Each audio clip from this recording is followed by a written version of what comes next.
Morning students. Today we are discussing about the porous, non-porous and sapwood hardwood.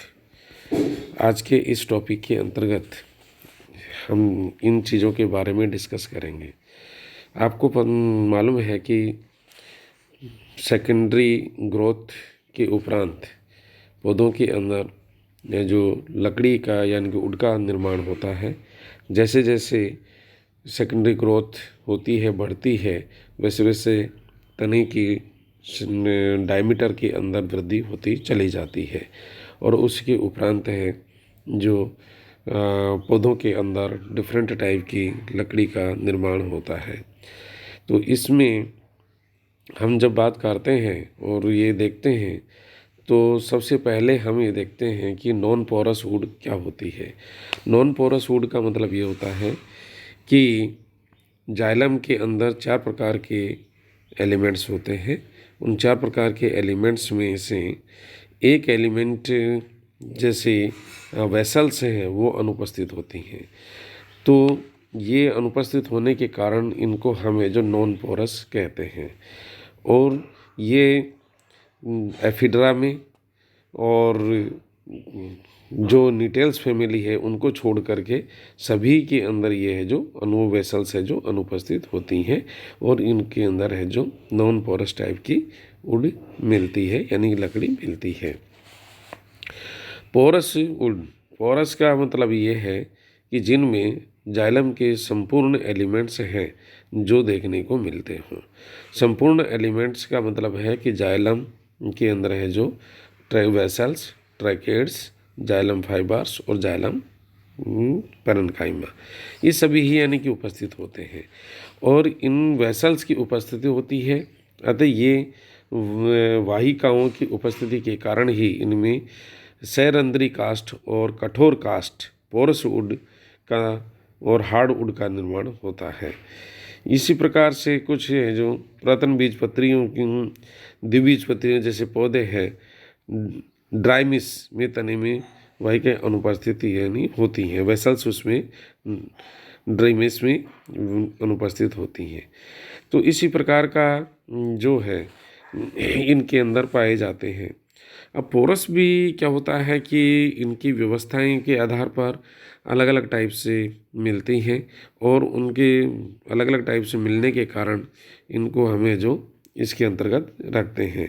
जैसे ring porous, ring का मतलब होता है कि एक वलय के रूप के अंदर अगर पोरस पाई जाती है तो उसको हमें जो रिंग पोरस के रूप में जानते हैं। बसंत काष्ठ की वाहिकाओं में गुहिका के चौड़ेपन के कारण इन्हीं को वलय छिद्रित यानी रिंग पोरस कहते हैं। बड़ी गुहिकाओं के कारण दोनों प्रकार के काष्ठों सुस्पष्ट पहचान हो सकती है। तो ये है रिंग के बसंत काष्ठ की छिद्रिल यानी कि रिंग पोरस है जो एक वलय में उपस्थित होती है, इस वजह से इसको है जो रिंग पोरस के रूप में जानते हैं। डिफ्यूज्ड पोरस का मतलब ये होता है कि जब वेसल्स हैं जो अनियमित रूप से लकड़ी के अंदर पाई जाती हों तो उनको हमें जो डिफ्यूज टाइप के यानी कि कहते हैं। और डिफ्यूज टाइप के जो है जो काफ़ी मजबूत लकड़ी होती है जो कि फर्नीचर्स वगैरह के अंदर बहुत ज़्यादा काम में ली जाती है। इसी वजह से इसको हमें जो डिफ्यूज टाइप की ज़्यादा मजबूत लकड़ी के रूप के अंदर होती है। तो सभी प्रकार के द्विबीजपत्री के जो पौधे होते हैं उनमें काफ़ी अधिक मात्रा के अंदर डिफ्यूज टाइप के है जो ये है मिलती है।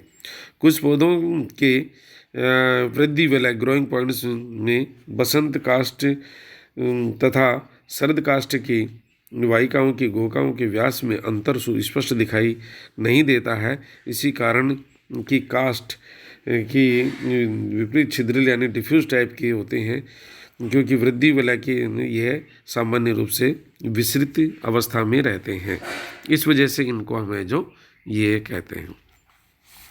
अब आती है next condition, sapwood and heartwood. ये सैपवुड और हार्टवुड है जो द्वितीयक वृद्धि के कारण बनती हैं और बनने के बाद में ये अंदर से बाहर की तरफ जाती हैं। अत्यधिक आयु वाले या प्रौढ़ वृक्षों में जब पर्याप्त मात्रा में द्वितीयक वृद्धि हो जाती है तो उनमें तने से पहले बना हुआ द्वितीयक जाइलम उत्तक निष्क्रिय हो जाता है। यानी कि जो सर्वप्रथम बनता है, जो सेंटर में होता है जाइलम, वह निष्क्रिय हो जाता है, उसमें किसी प्रकार की एक्टिविटी नहीं होती है।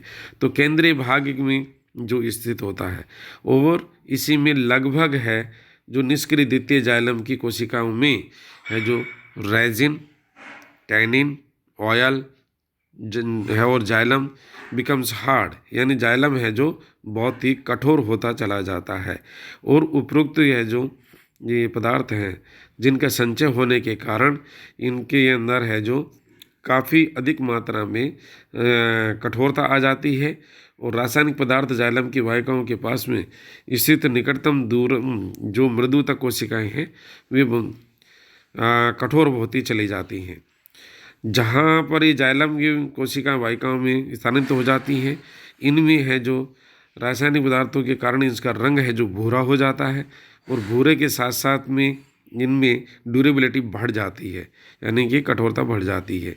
और यह कठोरता के कारण इन्हीं में ही है जो आगे हम लेंगे टाइलोसिस, यानी कि इनके जो छिद्र होते हैं उन छिद्रों से है जो टाइलोसिस अंदर की तरफ बढ़ जाता है। तो ये कंडीशंस है जो इसके अंदर रहती है। जब कठोर चिरस्थायी हो जाती है कठोरता के अंदर तो अंतःकाष्ठ यानी हार्टवुड और कठोर वुड डूरामेन कहते हैं। कठोर वुड को क्या कहते हैं? डूरामेन कहते हैं। हार्टवुड को डूरामेन कहते हैं।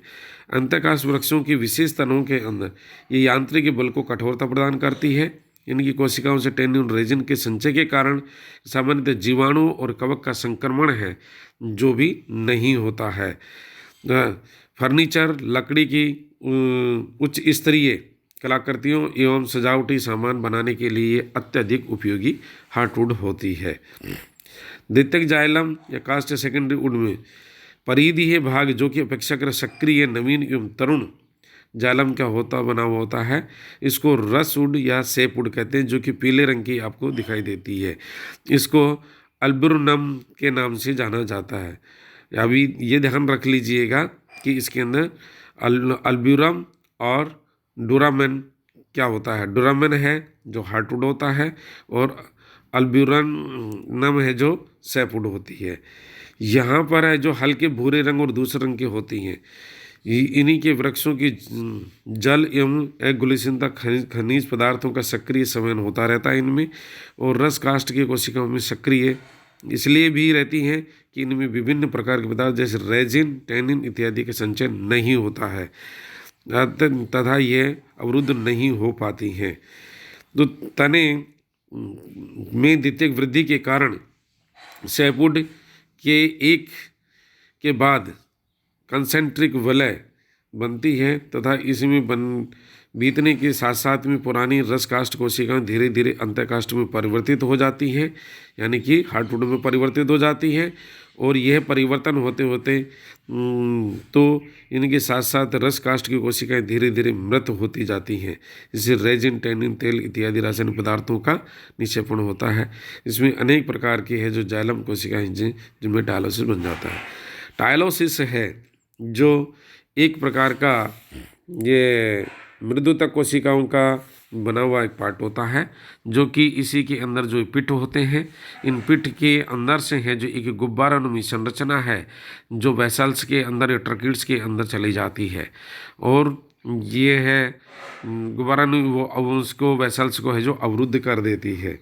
तो इसमें क्या कि जाइलम मृदुता कोशिकाओं में एवं रश्मि मृदुता कोशिकाओं में फूली हुई अतिवृद्धि उत्पन्न होती है, और ये जाइलम ये मृदुता कोशिकाओं से संलग्न वाहिकाओं में के भीतर भित्तीय गर्त में प्रतिबद्ध हो जाती हैं, यानी कि घुस जाती हैं, और ये वाहिकाओं की गुहाओं में प्रवेश करके ये गुब्बारे के समान फूल जाती हैं।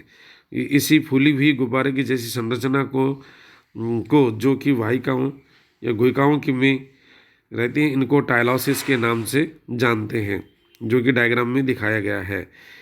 इसमें ज़्यादातर ये जो हार्टवुड के अंदर है जो पाई जाती है, और हार्टवुड के अंदर अंतःकाष्ठ इसका निर्माण करती है।